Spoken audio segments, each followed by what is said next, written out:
بسم اللہ الرحمن الرحیم، السلام علیکم، میرے اس چینل میں خوش آمدید ناظرین۔ آج میں ہانگ کانگ کے حوالے سے ذرا ایک آپ کے لیے فوڈ کا ذکر کرنا چاہوں گا۔ یہ فوڈ آپ نے پاکستان میں نہیں دیکھی ہوگی، اور پاکستان کا میں اس لیے کہہ رہا ہوں کہ پاکستان میں اس سے ایک ملتی جلتی فوڈ ہے، اور آپ نے اس کا نام سنا ہوگا، سنگھاڑا۔ اچھا، سنگھاڑا جو ہے وہ میں نے ہانگ کانگ چائنا میں نہیں دیکھا، اور یا پھر بہت کم ہے، میری نظر سے نہیں گزرا، لیکن اس سے ملتی جلتی ایک فوڈ ہے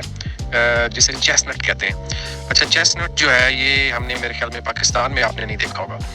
چیسنٹ جو ہے وہ ایک بہت ہی زبردست قسم کا بیج قسم کا ہوتا ہے، جس طرح کوئی نٹ ہوتا ہے، جس طرح اس کے نام سے بھی آپ دیکھیں چیسنٹ، تو یہ نٹ ہے اور بہت ہی زبردست اور بہت ہیلدی ہے، اور زیادہ تر یہ کیک وغیرہ بنانے میں کام آتا ہے۔ اچھا، اس کی خاص بات میں کیوں کر رہا ہوں، اصل میں ہانگ کانگ کے حوالے سے یہ فوڈ جو ہے وہ بہت اہم ہے۔ یہاں پہ اس کو بہت شوق سے کھایا جاتا ہے، اور کھانے کا طریقہ بھی اتنا زبردست ہے کہ اس کو جس انداز سے وہ روسٹ کرتے ہیں نا، روسٹ کر کے اس کو کھانے کا اپنا ہی مزہ ہے۔ آپ یہ اسکرین پہ بھی دیکھ رہے ہوں گے کہ یہ ایک بڑا ٹریڈیشنل قسم کا جو ٹچ ہے اس کو دیا جاتا ہے۔ یہ میں نے خود ویڈیو بنائی تھی، گزر رہا تھا سڑک پر سے، میں نے یہ خود بنائی، میں نے کہا چلے اپنے ناظرین سے شیئر کروں گا۔ اصل میں یہ اتنی مہنگی ہے یہاں پہ کہ اگر میں آپ کو ایسے اندازاً بتاتا ہوں کہ اگر آپ یہ مٹھی اپنی بھر لینا اس کے چیسنٹ سے، تو تقریباً ہانگ کانگ ڈالر میرے خیال میں وہ $20 لے لیتے ہیں، اور مٹھی بھر کے آپ کو دیتے ہیں روسٹ کر کے۔ اچھا، اس کا نا لگنے کا جو انداز ہے وہ بعد میں نے جب اس کو ریسرچ کی، اس کو دیکھا میں نے، کیونکہ میں خود بہت شوق سے کھاتا ہوں یہ، تو جب میں نے یہ سرچ آؤٹ کیا تو اچھا، اس کا جو ذائقہ ہے نا چیسنٹ کا، وہ تو بالکل سنگھاڑے کی طرح لگتا ہے، لیکن جو اگنے کا جو طریقہ کار ہے یہ بڑے بڑے درختوں پہ اگتا ہے، اور جب یہ ہارویسٹ ہونے کے قریب ہوتا ہے تو جو اس کا جو خول ہے جس کے اندر یہ چیسنٹ نکلتا ہے وہ پھٹ جاتا ہے، اور اس میں سے چیسنٹ باہر آ جاتا ہے۔ جبکہ آپ کو پتہ ہے کہ جو سنگھاڑے ہیں جو پاکستان میں ملتے ہیں وہ تو پانی کے اندر اگتے ہیں، اور اس کا جو طریقہ کار ہے وہ بھی آپ نے دیکھا ہوگا، آپ اسکرین پہ بھی دیکھ رہے ہوں گے۔ جب یہ چیسنٹ جو ہے پک کے زمین پہ گر جاتا ہے تو پھر اس کو بڑی بڑی مشینیں جو ہیں وہ اس کو اٹھا لیتی ہیں اور اس کو استعمال میں لاتی ہیں۔ اچھا، اس میں جو غذائیت ہے وہ کہتے ہیں کہ it's a good source of antioxidants, اور یہ کیا کہتے ہیں کہ gallic acid and ellagic acid میں بھی یہ رچ ہوتے ہیں، تو اس کا مطلب ہے کہ یہ جو ہے ہارٹ ڈیزیزز کے لیے اچھے ہیں۔ ہانگ کانگ کی بات کریں تو لوگ اس کو کہتے ہیں کہ نیوٹریشن کے لیے یہ بہت ہی اچھا ہے، نیوٹریشیس سنیکس ہیں۔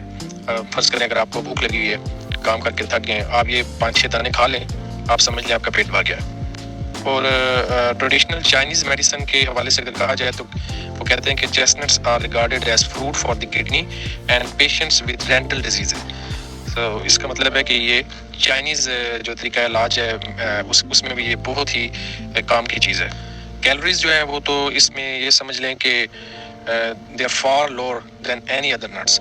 ٹھیک ہے، تو اس لحاظ سے بھی اچھے ہیں کہ لوگ اس کو اس لیے بھی استعمال کرتے ہیں، پیٹ بھی بھر گیا اور کیلوریز بھی نہیں آئیں۔ اور دوسری اگر ہم جو ہمارے پاکستان میں اسی سے ملتی جلتی جو سنگھاڑوں کی میں بات کر رہا تھا، تو وہ بھی بہت ہیلدی ہیں، وہ بھی آپ کا جو بلڈ پریشر ہے اس کے لیے بہت اچھا ہے، اگر آپ کی کوئی ڈائجسٹو پرابلم ہے اس کے لیے بہت اچھا ہے، آپ کو یہ کھانے کے بعد انرجی فیل ہوتی ہے، سنگھاڑوں کی بات کر رہا ہوں۔ اسی طرح میرے خیال میں یہ کف کے لیے بھی بہت اچھا ہے، اور ہیئر گروتھ کے لیے اچھا ہے، یورین کے لیے بھی، یورین جو آپ کو اگر انفیکشن ہے تو اس کے لیے بھی اچھا ہے۔ بہرحال ناظرین، میں نے یہ آج چلتے چلتے جب یہ سڑک پہ دیکھی ریڑھی، تو جس کے اندر یہ زبردست طریقے سے، اچھا اس کی جو اسمیل ہے نا وہ آپ کو اتنا اٹریکٹ کرتی ہے، میں انہیں اس حوالے سے بات کروں، اگر آپ چیسنٹ کھانے کے لورز ہیں، آئی ڈونٹ نو کہ اگر کسی کو اچھا نہیں لگتا تو وہ علیحدہ بات ہے، لیکن یہ سمجھ لیں کہ میجورٹی جو ہے اس کو بہت ہی لائک کرتی ہے۔ اگر کسی گلی کے دوسرے کونے پہ اگر یہ ریڈی میں وہ اس کو روسٹ کر رہا ہے نا، تو نیکسٹ اس کے دوسرے کارنر پہ اگر آپ کھڑے ہیں تو یہ آپ کو اٹریکٹ کرتا ہے اور آپ خود بخود ادھر جا کے اس سے خرید لیتے ہیں، اتنا زبردست اس کا ذائقہ ہوتا ہے۔ تو چلیں، یہ فوڈ کے حوالے سے میں نے ایک چھوٹا سا ویلاگ آپ کے ساتھ شیئر کیا، امید ہے آپ کو پسند آیا ہوگا، آپ اپنے کمنٹس لازماً کیجیے گا، تو ملتے ہیں کسی اور ویڈیو میں، تب تک اجازت دیجیے، اللہ حافظ۔